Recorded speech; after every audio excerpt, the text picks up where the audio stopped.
All right, today we're going to talk about transformations of a cubic function and a cube root function. So first thing I want you guys to understand is this equation right here we call a cubic. Okay, so anytime you see the word cubic, you're going to think of y equals x cubed. And so when we graph this, if I go to Desmos, I think I already have one up. Yeah, so here I define, instead of saying y equals x cubed, I defined it as f of x. So as a function, that's going to help me whenever I start graphing these others by hand. So here is my graph, okay? And so important points, I want to be able to see basically these points right here. So let me zoom out just a little bit. This point right here is the point of symmetry, kind of that middle point. So we have a point at 0, 0, 1, 1, 2, 8, and then on the other side, negative 1, 1, negative 1, and negative 2, negative 8. So what I want you guys to make sure that we know about this is that we have those values of x and y. Okay, so 0, 0, I'm put right in the middle, 1, 1, 2, 8, and then we have those. So if I graph that 0, 0, 1, 1, 2, 8, and this is kind of like half of a parabola is what it kind of looks like. And then down here is like another half of a parabola. So that's what a cubic function looks like. Okay, so everything we do now on this page is going to be based off of that. And so we're going to use Desmos as a tool to help us graph these. Okay, so before we do though, okay, this is the function, the parent function. So all these graphs come from this function. So if I look at this, this is called function notation. So something's happening right here. Our transformations again are just in function notation, right? Where A, B, C, and D do something. Okay, so if you notice, we just need to match up what this is talking about. So this is the C value. This is also the C value. This one for number 3 is the D value. So I'm going to go through and kind of identify what numbers are what. This is number 4. That's the D value. This is the A. This 2 is the B value. B value again. A, and that's it for the first page. So we just need to identify what those transformations do. So for number 1, I should know when I have x minus 2 that we shift to the right 2. So I know that I'm going to shift that equation right 2. For number 2, I know that this is going to be left 1 unit. Okay, for number 3, I should be able to look at this and say down 1 unit. Number 4, we're going to shift up 2 units. Number 5, this is a reflection over the x-axis. Okay, very important that you understand that that's the A value reflects over the x-axis when it's negative. Okay, these are the ones that we tend to struggle with a little bit. The B value of 2, that's going to be a horizontal. And then this one's going to be compression because B is greater than 1. Okay, and these are just the rules that we went over and reviewed last class in our warm-up, right? And then this B is also horizontal. But now we have a horizontal stretch. And then number 8 is the A value, so that means vertical. And it's greater than 1, so we have a vertical stretch. Okay. And then number 9, we still have a vertical. And this one's going to be compression. Boom. So we've just identified what should happen from our parent function, from this function up here.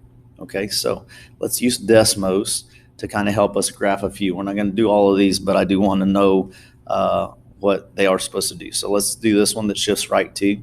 So if I go to Desmos, I am going to enter this in right here. So f of x minus 2. So I've already defined my function. So now what that does when I write it as f of x, I can come in here and put in this function notation, and it kind of graphs it for us. Let me change this color right here. There we go. So we were at red and now we're at blue. And so you guys can kind of see this is the point that we're kind of most interested in. Okay, this kind of middle point, the point of symmetry. So it was at 0, 0. Now it's at 2, 0. And so we noticed that the only thing that moved or changed was the x value, right? Was the x value. So if we look right here, then we know that point moved over 2 as well.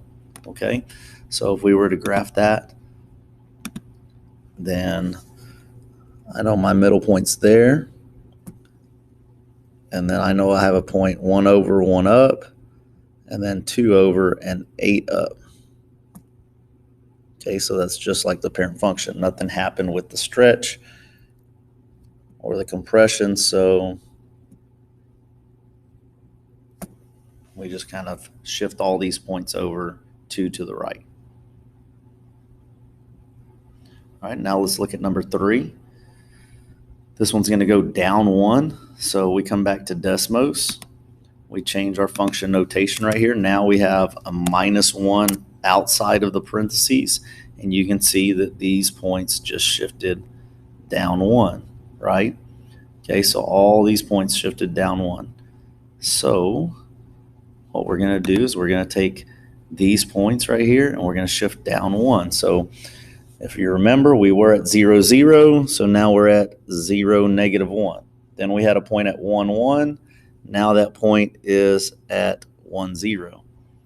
Then we had a point at 2, 8. So I'm grabbing it from my parent function, and we moved down 1. So now it's at 2, 7. Okay, and then the same process down here.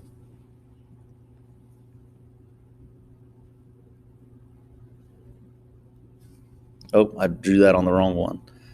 Sorry. It should be right here.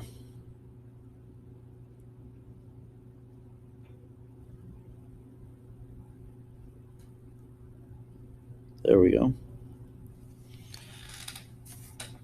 Okay.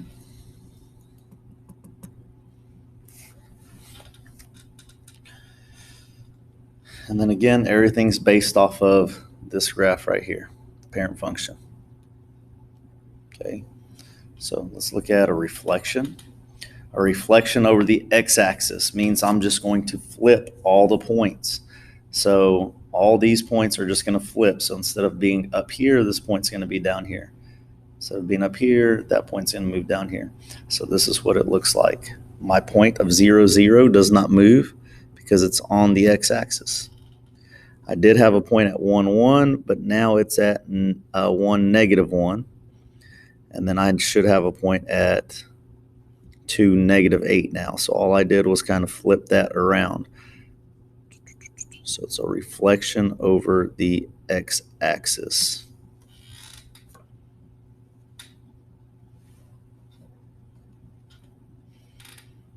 Okay, and so we can use Desmos, right, to kind of verify. If I just throw in a negative out in the very front, you can see that it is in fact a reflection, this blue line. Okay, so Desmos is a very useful tool to help us do that. Let's do 2 more with this one. Let's do number 7 and 9. Very similar problems. Let's do number 9 first. This one's going to be a vertical compression. So if I need help, I come over here to Desmos and I do 1 divided by 2 as my A value. So this is my A value. And so you can see it kind of got a little bit wider. Okay, a little bit wider. If I need a table of values that I can graph, then I come here and graph. And of course, if I need more numbers, I can always go more, but we won't be able to graph very many, right? So we still have a point at 0, 0. So there's 0, 0. This point's kind of hard to plot, 1 and 0.5. We'll do our best to kind of estimate that, which is going to be right about there. So you can see it got compressed, it got squished down, right? And then our next point is at 2, 4. So 2, 4. So this point's a lot easier to see. So we were at 2, 8, right? And now it's at 2, 4. So it did in fact get compressed somewhat. So those points are going to be kind of mirrored over here. It's going to look like that. Okay, so that's a vertical compression. All right, so a vertical compression and a horizontal stretch look very similar. They both kind of look like they got wider, right? So let's look at a horizontal stretch where now the B value is 1/2. So if that happens, I can either hit back so that I get out of this table. So the 1/2 is going to be inside the parentheses right here. And you can see again, it looks very similar to the one we just did. If I need a table though, then those points are a little bit different now. You see how they're a little bit different? So now I can go ahead and pull that. So this is a horizontal stretch. Okay, so I have 0, 0 still. And then I have, I'm not going to do this one, I'm going to do 2, 1. If I know 2, 1, I have one at -2, -1. And then I also have 4, 8. So 4, 8. And then that means I have one at -4, -8 as well. So you can kind of see it did get stretched horizontally as well. It got a little bit wider, right? Okay, and so like all of these, you can kind of double check if you needed to and see what it does. But by this time, we've gone over this 3 times at least, maybe 4. So we should start getting the hang of it, okay? But just a new function. We're also going to look at a cube root function. So this is the cube root. Cube root, okay? So if you see cube root, we need to think of the cubed root of x, okay? So let's see what that looks like. So I can come up here and I can change this. Let's delete that. And let's take off that table. And let's change this to the cubed root of x. So to get the cube root, I have to use this little keypad over here. I believe it is under functions. So if I hit functions and go to miscellaneous, then it's this one that has the nth root. So when I click on that, I can come in here and type any number that I need to. So I'm going to do a cube root of x. And now we still have this kind of curved graph, but now instead of going more vertical, it goes more horizontal, okay? So what are the key points of this one? All right, so there's a few. Let's see here. I want down to 8. Here we go. So kind of you can see that the x and y's just switched from my other graph, okay? So this point has a point at 0, 0. Okay, still has a point at 1, 1, and then now we have a point at 8, 2. Okay, and then we have one at -1, -1, and -8, -2. Okay, and so that table 0, 0, 1, 1, 8, 2. And you can see that the x and y just switched from this parent function up here, right? Okay, so they look very similar, so that's going to be a confusing part, knowing whether this graph is a cube root or a cubic function. And so let's just graph a few of these. Let's do number 11.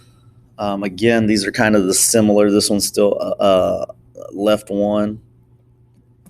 Okay, so they're all the same from the other side, just with a different function, right? So left 1 now. Let's get rid of that table.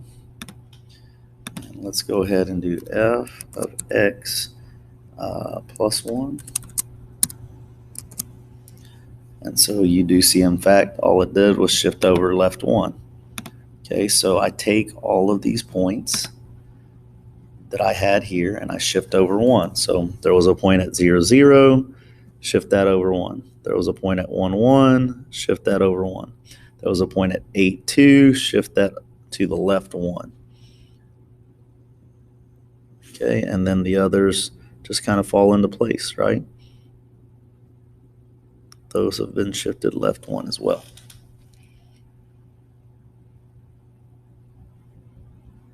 Okay, and if we have, I'm going to do number 15. This one was a horizontal compression. Okay, so that means that the B value is 2. So horizontal compression. Let's get our table so we can plot some points. See if I can get a few neat points. Okay, so it looks like we only have a few points we can plot, 0, 0, and 4, 2. So we have 0, 0, 4, 2. If I know that it has 4, 2 as a point, I know that it should have negative 4, negative 2 as a point as well. Okay, if you needed to check it in Desmos, like you can change one of these to negative 4, right? And in fact, it does give me negative 2.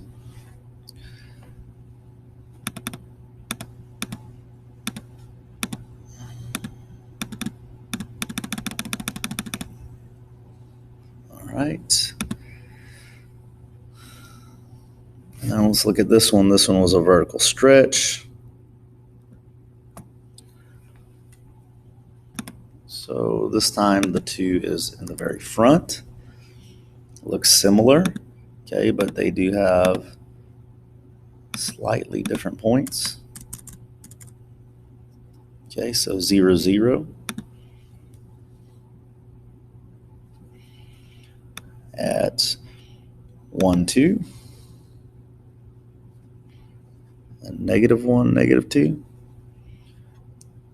And at 8, 4.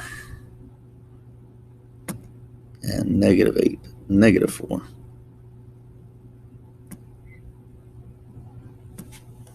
There you go. And so that's how we would kind of graph these, right? If we were graphing, obviously I would recommend to use Desmos, okay? All right. Next thing, you will have to write functions, right? So the first thing we want to is write these in terms of f of x. So that's kind of what we were just looking at right here. So the way that all these were written, this is in terms of f of x, how it has the function of f of x, right? All of this is written in terms of f of x. So when we write an equation, if it asks us to write in terms of f of x, that's what we're going to do. So what we're comparing are these two graphs. So we went from this graph to that graph, right? So I want to compare the differences. And you can see that this one right here is labeled f of x. So this was our original parent function, right? And it gives us a few points to work with. The main point we're going to look at is that point, okay? So I see this, also known as the point of symmetry or point of inflection. And I know it was at 0, 0. And now that point on my new graph is at 0, 2. So I need to understand what transformations occurred there, right? That went up 2 units. But then I also look at this graph. We started down and ended up. And over here, we started up and ended down. So this was also reflected, right? It just flips. So this was a reflection over the x-axis. Okay, that's all it was. So I need to make sure that these two are in my equation, right? So to explain how I got from the first graph to the second graph, I know that I had a reflection, right? So I'm going to have f of x. Okay, so the reflection means the a value is negative, so I throw a negative out in the front. And then up 2 means that I add 2 at the very end. So that's how you would write it in function notation or in terms of f of x. So mathematically, that says g of x has been transformed to negative f of x plus 2. Okay, and then we kind of have the same similar problem over here. Again, I'm comparing this first graph to the second graph. Okay, the very first thing I'm going to look at is finding that point of inflection. Okay, so we were at negative 1, 0, and now we're at 0, 3. Okay, so if I look at the x values, right, I was at negative 1, now I'm at 0, so that means that I went to the right 1 unit. And then the y values, I was at 0, and now I am at 3. So that means I also went up 3 units.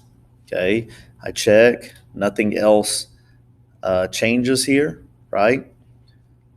Okay, and so I can kind of figure that out, right? So how do I show in terms of f of x that I went to the right one? Well, that's going to be x minus 1 inside the parentheses, and then up 3 is tagged right here at the end because that's the d value. So that's how you would write that again in terms of f of x.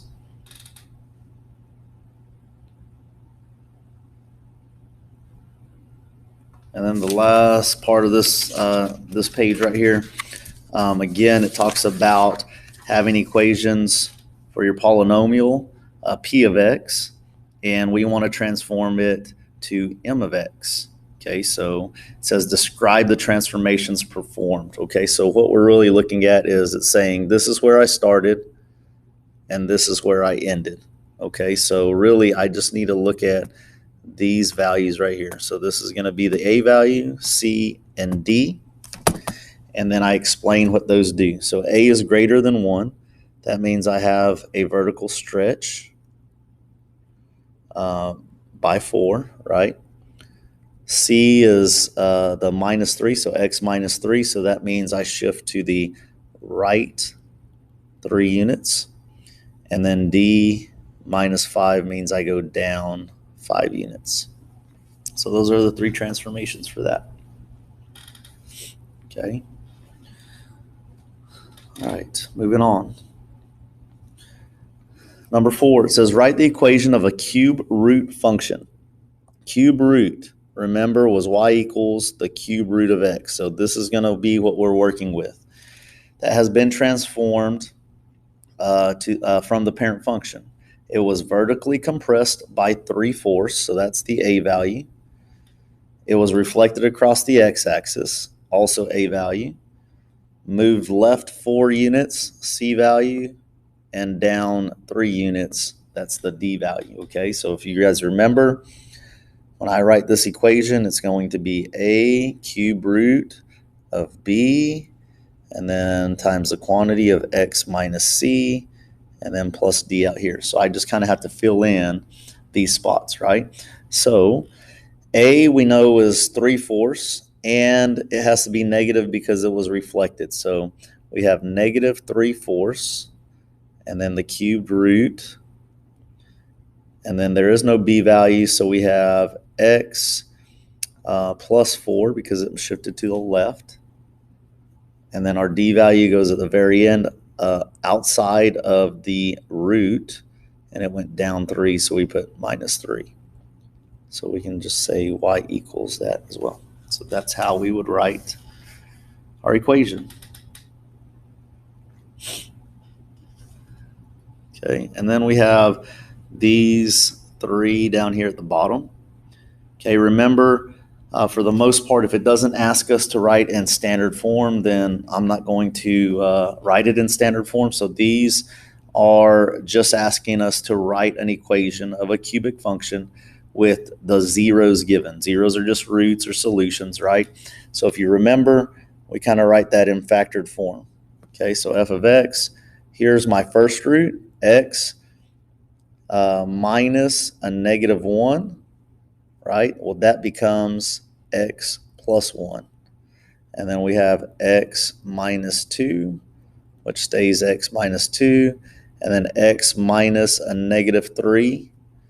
So that means that that changes to a positive. So my function for that is this right here. Normally I skip this step over here, but I want you guys to see why it is changing signs. It was a negative 1 here. When I put it back in the equation, it becomes a positive. Well, that's because it's x minus that first root, okay, which is a negative. So 2 negatives makes a positive. All right, so I'm going to skip that step from here on out.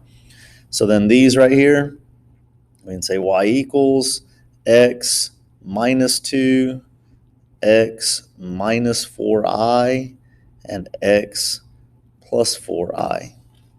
Okay, so I just took the opposite of those, right? And then for number 3, this one says that I want a cubic with zeros at this right here. So right here where it says multiplicity of 3, that just means it happens 3 times. So I could show that this way. Oops, sorry, this should be a minus 4. So I can just write x minus 4 3 times, or I can simply write x minus 4 cubed, because that tells me the exact same thing that I just wrote down. Okay. Now I will convert one of these to standard form for you so you guys kind of see the process. That's going to be number 2 because it has an imaginary